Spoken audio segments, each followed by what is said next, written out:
Shalom saudara-saudara yang dikasihi Tuhan, sekali lagi kita dapat belajar dalam Injil Markus mengakhiri tema Kristen Corona. Pada kali ini Markus pasal 3 ayat 20 hingga 21.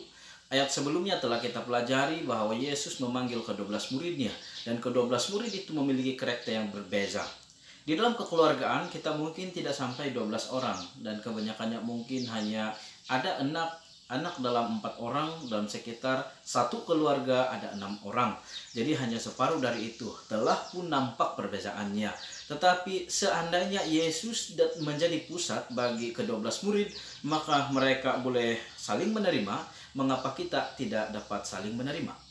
Saudara-saudara yang dikasihi Tuhan, pasti ada akibat yang baik untuk hubungan yang baik. Tetapi melihat kepada kepribadian Yesus, di mana di ayat yang ke-20 dan 21, keluarga Yesus memandang Yesus atau membuat kesimpulan bahwa Yesus tidak waras lagi atas dasar atau sekurang-kurangnya ada 3 alasan. 3 alasan itu saudara-saudari yang dikasihi Tuhan. Yang pertama, Yesus meninggalkan pekerjaannya yang memberi jaminan untuk dia meneruskan kehidupan. Sebagai tukang kayu atau di tempat di sana zaman itu sebenarnya tukang batu, maka meninggalkan pekerjaan itu tidak waras, sebab mengambil peranan sepenuh masa itu berarti dia meninggalkan sumber keuangannya. Yang kedua, dalam hal ini timbul pertentangan, sudah dia tinggalkan pekerjaan, timbul pertentangan dengan pemimpin Yahudi, itu berarti dia ada peluang untuk dikucilkan. Dikucilkan artinya dia akan dibuang dari persekitaran masyarakat, dan itu memang dipandang tidak waras. Karena timbul pertentangan dengan pemimpin, maka itu adalah satu peluang untuk dikucilkan, sangat rumit. Yang ketiga, Yesus membentuk kumpulan yang 12 orang saya sebutkan awal tadi, dari orang-orang yang sederhana, bukan golongan yang berpendidikan. Dan sesungguhnya nelayan kerja di laut tiba-tiba dibawa di darat. Apa yang mereka lebih tahu mengenai hal di darat?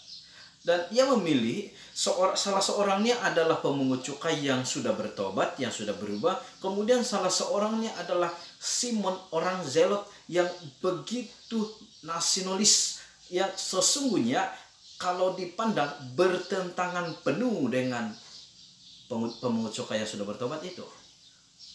Jadi itu dianggap tidak waras. Mengapa dia pilih teman-teman seperti itu? Itu pandangan ibu bapak dalam konteks kemanusiaan Yesus.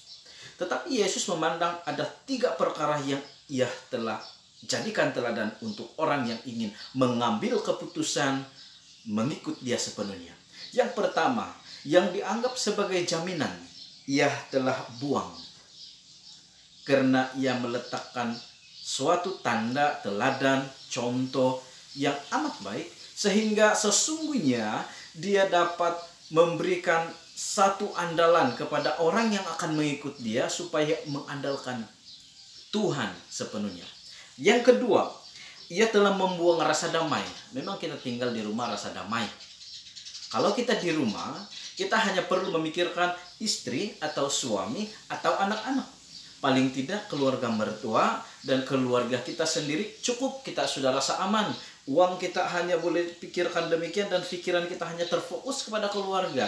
Tetapi menjadi hamba Tuhan berarti Anda harus memikirkan keluarga 1, keluarga 2, keluarga yang ketiga, keluarga yang keempat, sampai seluruh jemaat di dalam gembalaan itu kita perlu pikirkan.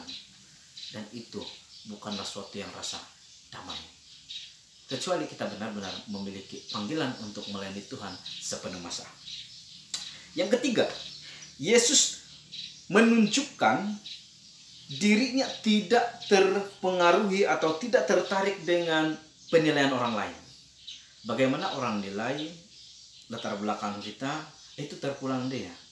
Nelayan itu pun bagaimana dia panggil, terpulang dia. Pemungut cukai itu terpanggil menjadi muridnya, dia tidak berikan satu respon yang gama-gama begitu, latar belakang, maka ia akan pikirkan demikian. Tetapi di sini kita dapat lihat bahwa ia tidak tertarik dengan penilaian orang lain. Dia lebih tertarik kepada penilaian Tuhan.